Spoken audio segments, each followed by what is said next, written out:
Yeah, so good evening, sorry, good morning, everybody. So we are on the session and hoping that everyone are here.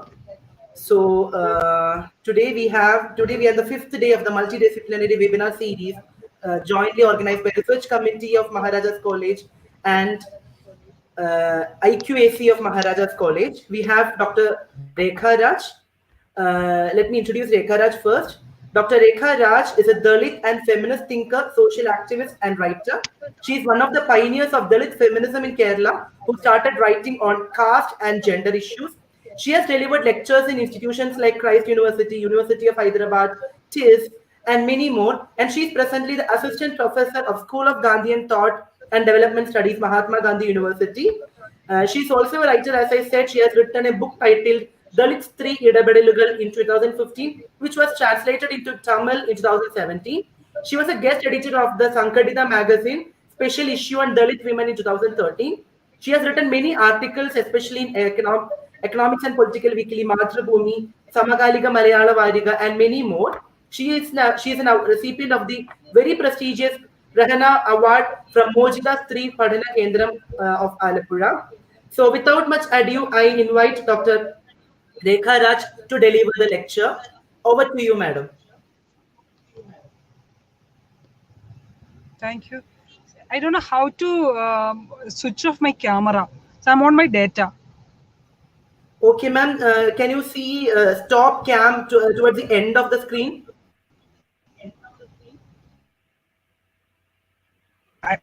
Okay. Let me check. Yeah. Yeah, perfect, ma'am. Perfect. I hope I'm not visible right now. Okay. Yeah, you're not visible, but you are Okay. very much audible.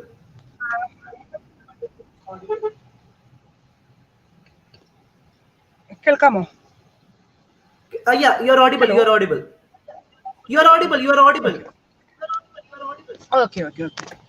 So, good morning, everyone. I'm so privileged to be here for a lecture on social identities and other social contestations in Kerala. I know it's a very broader subject to be lectured on, but I just want to make some points on how the idea about social identities or the how the idea about politics has been portrayed in Kerala context. You know that it's like Kerala is a typical leftist. We have the typical leftist sensibility. We are like the old Malayali is sharing that political leftist sensibility, and talking about other social classifications other than class is something not welcoming in our everyday political dialogue. Since till as the last years of um, 70s 1970s, it's been people have a tendency to, I always say that people have a tendency to uh, follow the self-explanatory social categories, or have a tendency to understand or recognize the so-called self-explanatory categories such as class. You know that class is something that is very self-explanatory.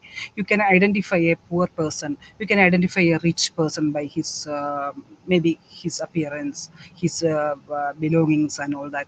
So but talking about caste, which is very visible in everyday life of Malayali, everyday life of any Indian uh, Indian citizen or Indian people who are living in peninsula, it's a reality. Caste is a everyday reality, but we are as so-called progressive ideal Malayali people. We always have a tendency to hide that idea about caste. We always try to hide the caste as a reality. So till 70s, you know that after like Dalits actually as a community, I will start with the idea about Dalit identity, the identity politics led by Dalits. Then we will a bit talk about feminist movement in Kerala.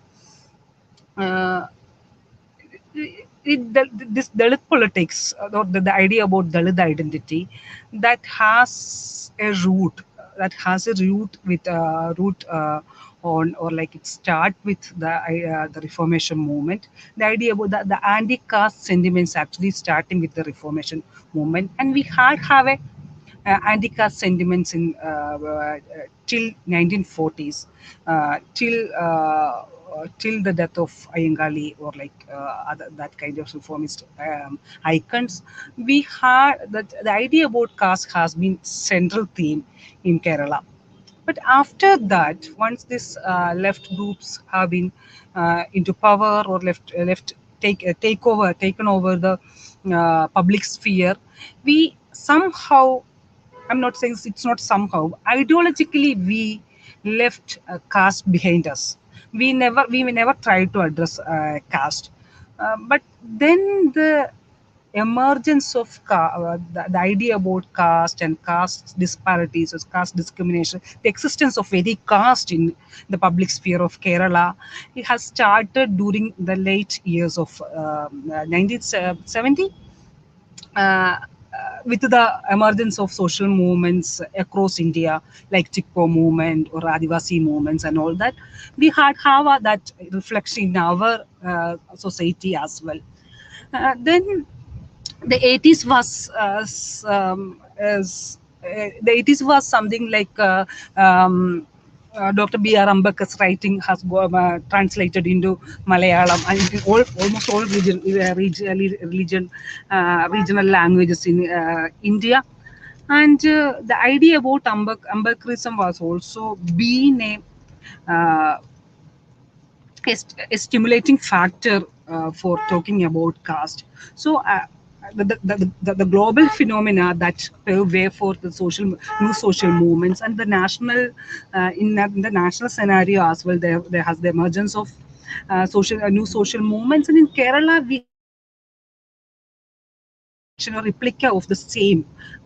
I cannot say that the Dalit movement or Dalit identity political movement, we cannot say that it's like same as that of national scenario, but at the same time we could see that a kind of collectiveness, a feeling of collectiveness, or like a kind of grouping together by lower caste people, demanding equal rights, equal citizen rights, and equal share of public resources, is started during the 70s. You know that Kallara Sugumaran, Kerala Harijan Welfare, Ke- Ke- Kerala Harijan Welfare leader. And you could also see that eventually that Harijan welfare, it's become Bahujan Samaj Party. There is a change because of some kind of shift is happening. But like all, so what Kallara Sukumara has tried to do is that he actually he was champion of mass. So from pyramid, he actually his working area was like pyramid, and he worked among the estate laborers in pyramid and nearby villages. But he's a champion of mass. So there was during that 70s, the idea about mass movement was very much prevalent, and the idea about Dalitness, the so-called Dalit identity, was moreover similar to class. So he, in his Dalit Vimojana Shastram, something like the manual for the Dalit liberation or something like it. We could easily like translate it like that. So in his the book Dalit Vimojana Shastra, he is trying to define Dalit identity as something to class, something related to class, and he considered Dalits as the real class who could lead the revolution. That was the idea behind the or like the feel, that spirit behind understanding Dalit identity. but these are almost same. Like if you're taking the example of KDF, the Kerala Dalit Federation, or any other movement in the southern part of Kerala, you could see that they all share the almost same understanding about Dalit identity. But the 90s, we could see a paradigm shift in the idea of Dalit identity itself. Apart from this collective community self, we could see that they are also trying to appropriate, or like trying to use some other theoretical apparatus like identity politics, structuralism, some postmodern post concept. So there is such paradigm shift in defining the Dalit identity itself. So the 90s was late years of 90s is very it's become more theoretical, or it is marked by more theoretical or intellectual engagement by Dalits in Kerala. So we in that space we could see that there is no mass movement. You cannot, like, maybe some other examples are there, but like we cannot see much mass movement by Dalits, or led by Dalits. It's almost like initiatives for publishing groups, or some cultural interventions. These kind of these years are actually marked by these kind of interventions. But the Dalit identity, the idea of Dalit identity itself, got challenged by other selves within Dalit community. For instance, Dalit Christian movements, they actually claim the Hindu nature, so-called Hindu nature of Dalit politics. So they have also challenged. They have some criticism against Dalit movement's position on reservation for Dalit Christians. For other example, we could say is that interventions and writings by Dalit women. Dalit women, they have during 90s, some Dalit women, they came forward and talk about that multiple jeopardy, double jeopardy faced by Dalit women in Indian society. So we could see that during the ending years of 90s and 2000, we could see that the emergence of different kind of cells within Dalit community. So the idea about Dalit community become more diverse and more inclusive. Of course, there is some tensions and frictions talking about women issues, or like talking about the Dalit Christian issues, or like talking about how the idea about the alliances with the other groups like Adivasi movements, or like other backward communities and all that. So the Dalit discourses in general is diverse and sometimes contradictory in its character. But anyway, Dalits as a community, as a community, they could, or Dalit as a discourse, uh, actually they have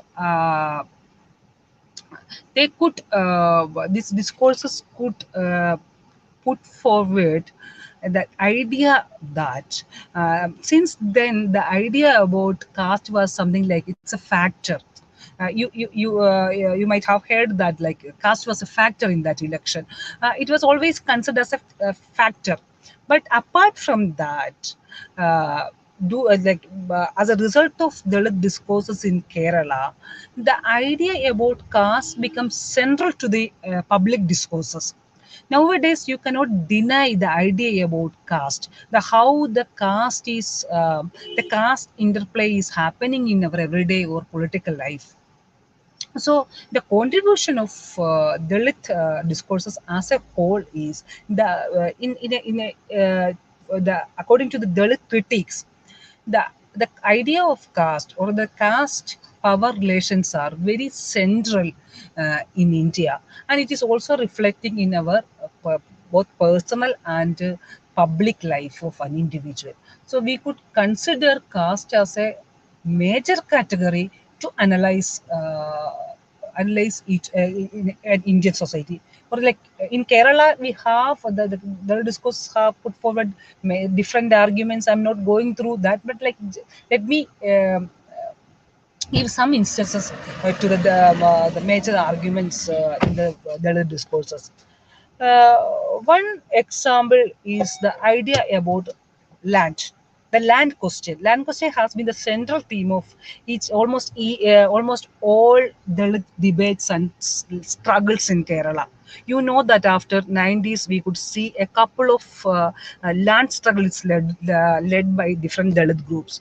So the idea, the critique of land deformation movement, land deformation bill in Kerala, and at the same time how the caste how the land distribution is marked as a caste distribution.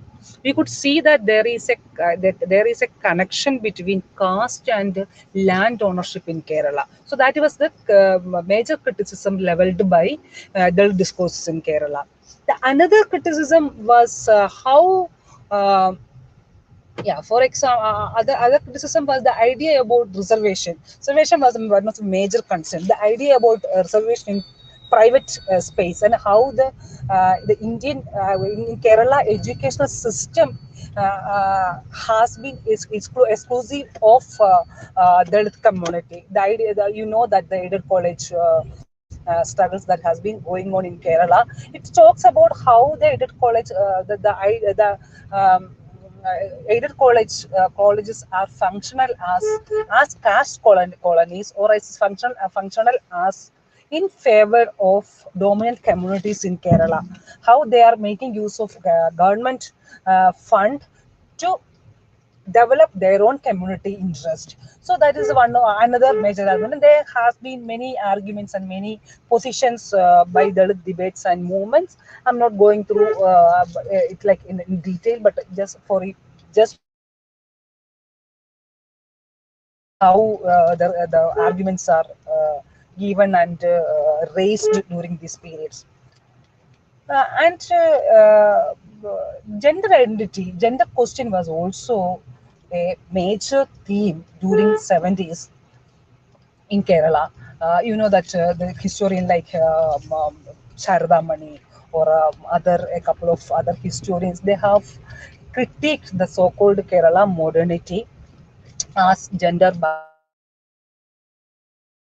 So the idea about the question that raised by Sarah Joseph, what is the masculine gender of virgin, uh, could be considered as the starting point of feminist debate in Kerala. By that question, actually, sorry, I'm just getting out of my car.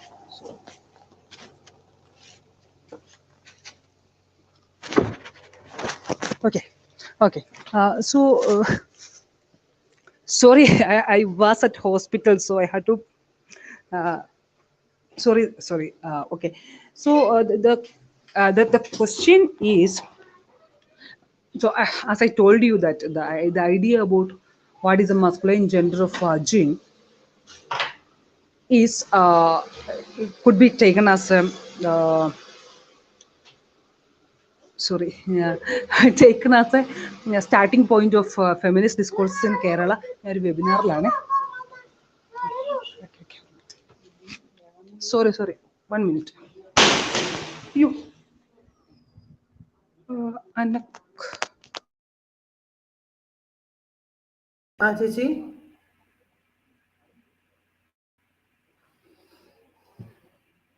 just wait. I think she got some network issues. She was actually at hospital, and it was under my persuasion that she joined.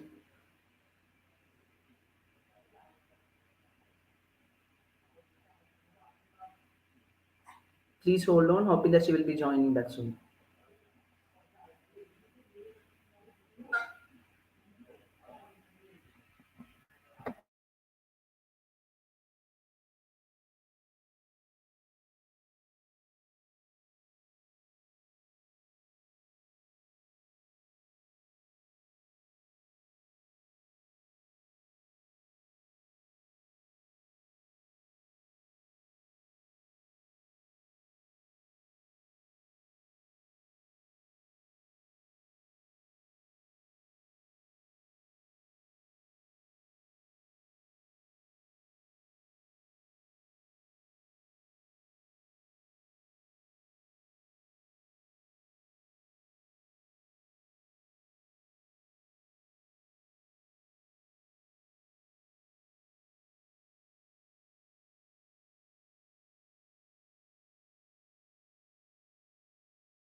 Suddenly, she got a network issue. She will be joining very soon. Kindly hold on. Sorry for the inconvenience caused.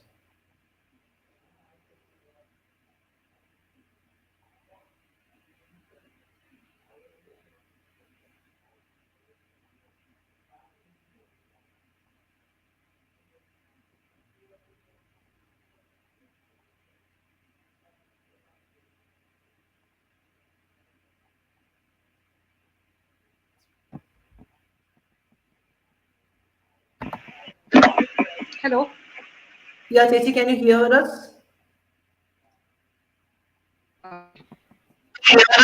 Yes, yes. Okay. Maharaj calls. Okay. Yeah, you're audible, Chechi. You're audible, madam. എവിടെയോ അവസാനിപ്പിച്ചെന്ന് മറന്നു. Sorry. Okay. You were talking about the.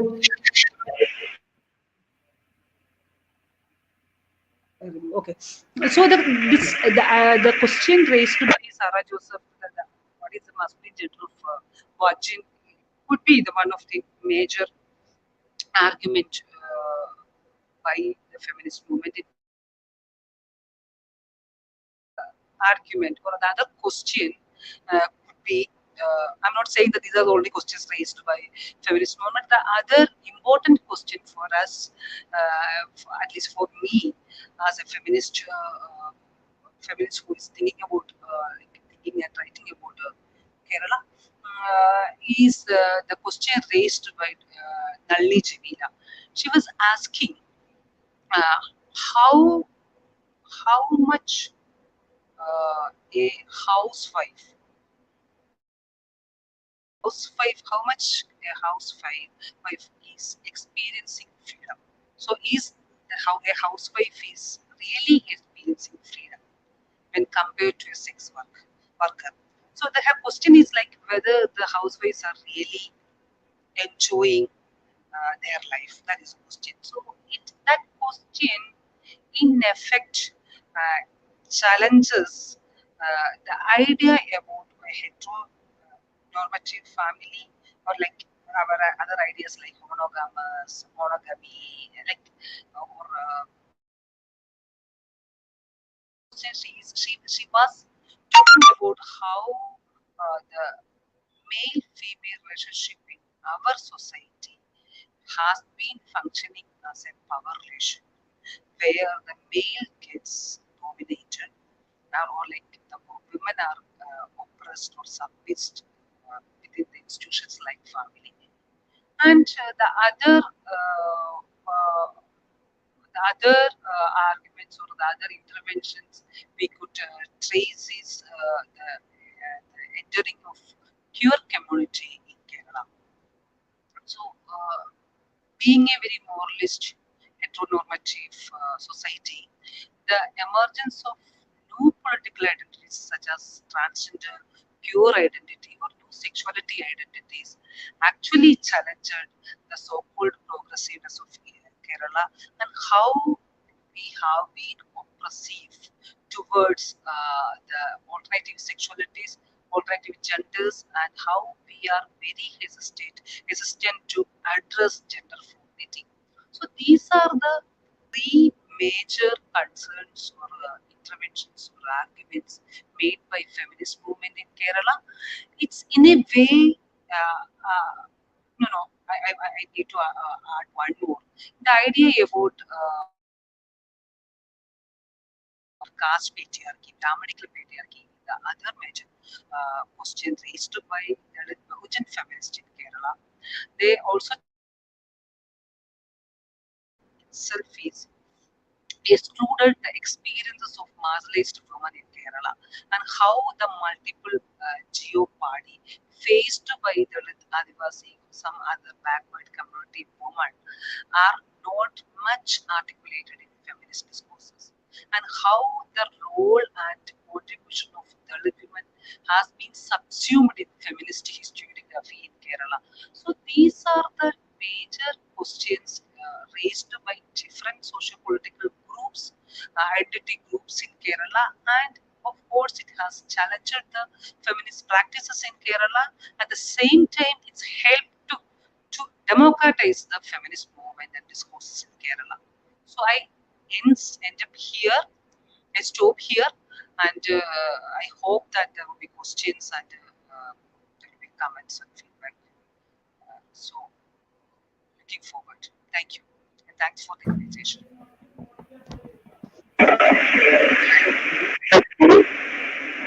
So, are there any questions?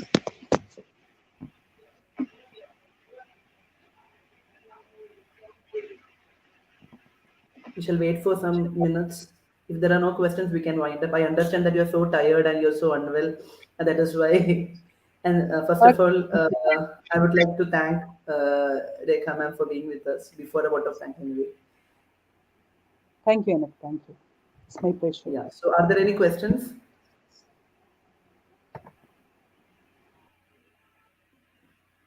Okay, so she has left. So here is the feedback link. If there are any questions, kindly drop in the feedback link. We will get back to you over mail. And thank you. And sorry for the inconvenience caused, if any.